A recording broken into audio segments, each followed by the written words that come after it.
안녕하세요. 정치를 쉽게 풉니다. 정치 10단. 오늘 윤석열은 미국 공항에 도착했습니다. 그런데 여기서 김건희가 또 센터 욕심을 부리다가 좌절되는 장면이 포착되었습니다.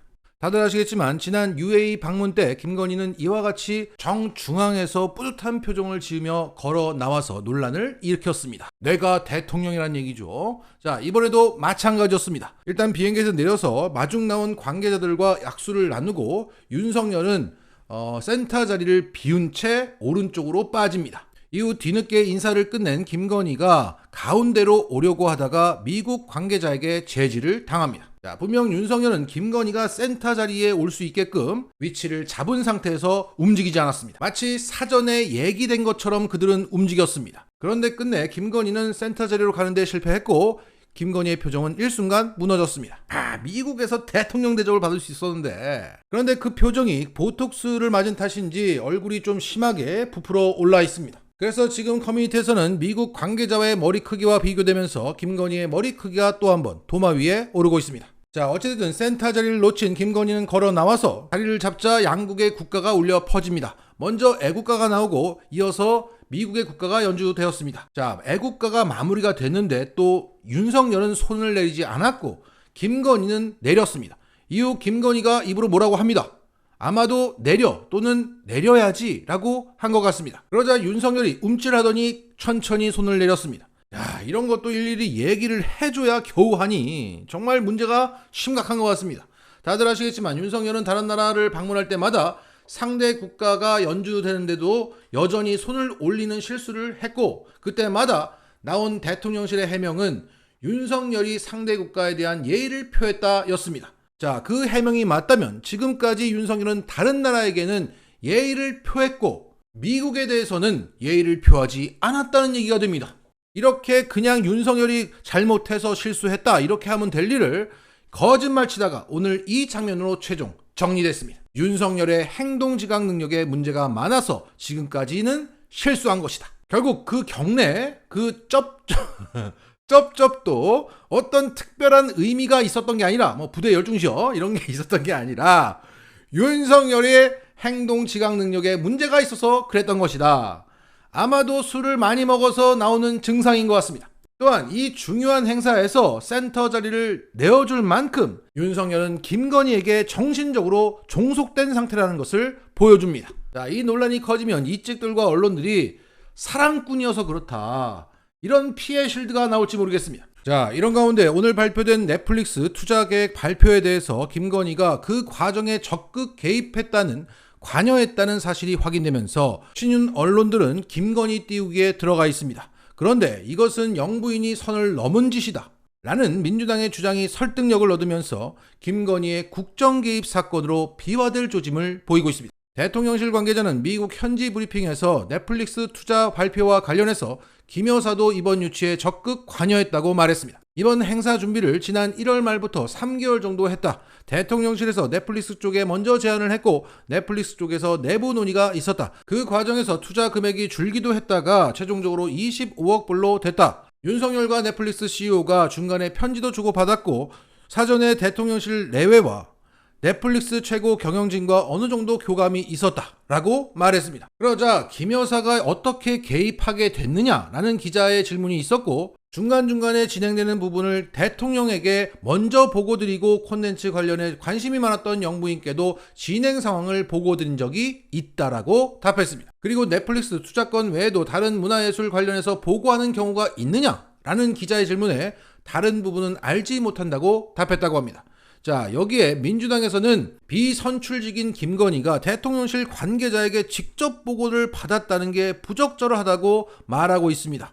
고민정 민주당 최고위원은 이렇게 말했습니다. 여사가 넷플릭스 투자 유치 일정에 간다면 상황을 알고 가야 할 필요성이 있으니 자료 제공 정도는 할 수 있다. 그런데 대통령실 참모진에서 중간 보고를 했다는 것은 상식적이지 않다. 대통령실에 있는 모든 참모진은 여사의 참모가 아니다. 참모진이 보고하는 것은 지금 여사를 대통령으로 생각하는 건지 정말 있을 수 없는 일이다. 그리고 김영훈 민주당 수석 정책 전문위원도 이렇게 말했습니다. 국가적 산업투자 유치 등을 영부인에게 보고했던 전례는 없는 것으로 알고 있다. 보고받는 것은 대통령의 권한이다. 영부인은 선출직도 아닐 뿐더러 제2부속실 등 담당 기구도 없는 상황이다. 대통령실에 누가 김 여사에게 보고를 추진했는지 몰라도 김 여사가 다이렉트 직접적으로 보고를 받았다는 것은 문제가 큰 것 같다. 자, 이것은 김건희가 나대는 모습을 마뜩치 않게 생각하는 압도적인 여론과 함께 비선출직 국정 개입으로 비화될 가능성이 높습니다. 더군다나 그 넷플릭스 투자 발표에 업계의 반응은 싸늘하다고 합니다. 왜냐? 이미 그만큼의 투자가 이뤄지고 있기 때문입니다. 지금까지 넷플릭스에서 한국 콘텐츠에 투자한 금액은 꾸준히 늘어왔고 2022년 이미 연간 8천억 원을 찍었습니다. 그리고 향후 연간 8,250억을 투자하기로 계획된 상태입니다. 그러니까 윤석열이 발표한 4년간 3조 3천억 원은 윤석열의 숟가락 얹기에 불과했다는 것이 팩트입니다. 윤석열의 만찬 일정을 앞두고 백악관은 언론에 만찬 음식을 공개했습니다. 미국을 상징하는 크랩 케이크와 한국 대표 메뉴인 갈비찜이 함께 오른다고 합니다. 여기에 크랩 케이크에는 고추장과 서양식 드레싱을 섞은 고추장 비네그렛이 발라진다고 합니다. 그런데 이 크랩 케이크는 과거 문재인 전 대통령이 바이든과의 정상회담을 가질 때 그 오찬장에서 나왔던 메뉴와 똑같은 겁니다. 그런데 당시 월간조선에서는 다음과 같은 기사를 올렸습니다. 문재인 대통령과 조 바이든 미국 대통령의 오찬에 등장했던 크랩 케이크가 인터넷상에서 뒤늦게 논란이 되고 있다. 구글에서는 크랩 케이크를 검색하면 연관 검색어로 슬랭이 함께 뜨고 있다.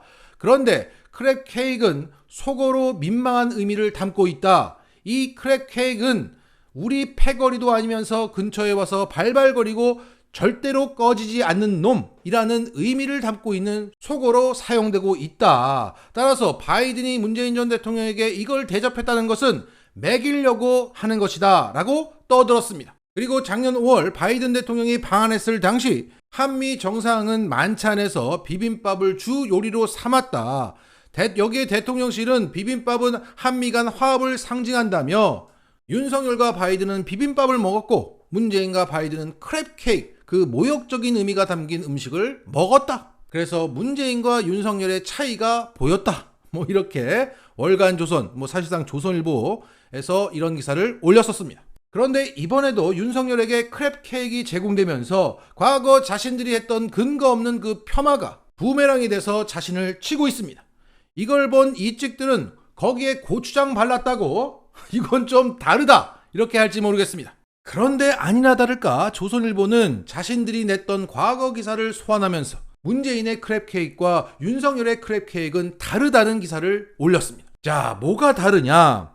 이번 윤석열의 크랩 케이크는 질 바이든 여사가 직접 메뉴를 준비했고 문재인 때는 메인 요리로 나갔는데 윤석열 때는 이게 전체 요리, 에피타이저로 준비됐다는 겁니다. 그러니까 크랩 케이크는 모욕적인 의미를 담고 있는데 그럼에도 질 바이든 여사가 직접 준비를 해서 이 모욕의 의미가 상쇄되었다는 것이고 이게 에피타이저로 나가기 때문에 문재인 때보다는 그 모욕의 의미가 적다는 얘기입니다. 왜 그렇게 해석합니까? 그걸 무려 미국 영부인이 직접 준비했으니까 윤석열을 모욕하는 의미가 더 센 거 아닙니까? 영부인이 직접 나서서 윤석열을 대놓고 모욕했다. 이 해석이 자연스러운 건데 조선일보는 그때는 모욕이 맞고 지금은 아니라고 우기고 있습니다. 정말 거지 같은 것들입니다. 자, 마치겠습니다.